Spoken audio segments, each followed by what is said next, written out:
50 grams soya சுடு தண்ணியில் ஊற வச்சுருக்கேன். இப்போ வந்து தண்ணியை நல்லா பிழிஞ்சு எடுத்துடலாம். தண்ணியை நல்லா பிழிஞ்சு எடுத்துட்டு ஒரு மிக்சி ஜாரில் போட்டு அரைச்சி எடுத்துக்கலாம்.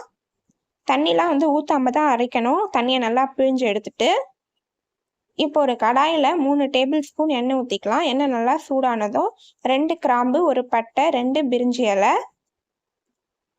ஒரு 1/2 டீஸ்பூன் சோம்பு நல்லா பொரியட்டும். இப்போ 2 வெங்காயம் பொடியாக கட் பண்ணி ஆட் பண்ணிடலாம். 2 பச்சை மிளகாய், 3 தக்காளி,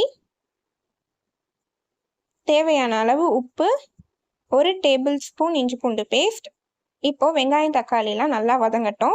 வெங்காயம் தக்காளி நல்லா வதங்கினதும் 1 டீஸ்பூன் சில்லி பவுடர், 1/4 டீஸ்பூன் மஞ்சள்தூள், 1 டேபிள் ஸ்பூன் தனியாத்தூள் ஆட் பண்ணிக்கலாம்.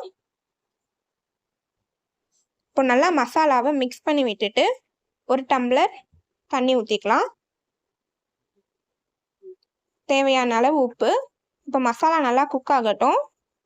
ஒரு 10 மினிட்ஸ் மூடி வச்சிடலாம். இப்போ நல்லா கொதிக்க ஆரம்பிச்சிடுச்சு. நம்ம அரைச்சி எடுத்த சோயாவை ஆட் பண்ணி நல்லா மிக்ஸ் பண்ணிக்கலாம். நல்லா மிக்ஸ் பண்ணி விட்டுட்டு சோயா வேகிறதுக்கு 1 டம்ளர் தண்ணி ஊற்றிக்கிறேன். காரம் கொஞ்சம் கம்மியாக இருக்குது, அதனால இன்னும் 1 டீஸ்பூன் சில்லி பவுடர் ஆட் பண்ணிக்கிறேன். இப்போ உப்பு காரம்லாம் கரெக்டாக இருக்கான்னு பார்த்துக்கோங்க. கொஞ்சமாக கொத்தமல்லி ஆட் பண்ணிடலாம்.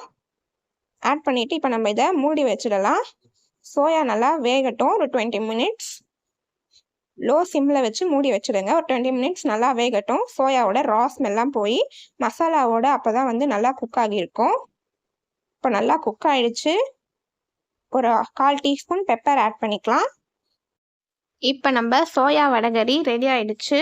இது வந்து சப்பாத்தி, பூரி, இட்லி, தோசை எல்லாத்துக்குமே வந்து சூப்பராக இருக்கும் இந்த சைட் டிஷ்.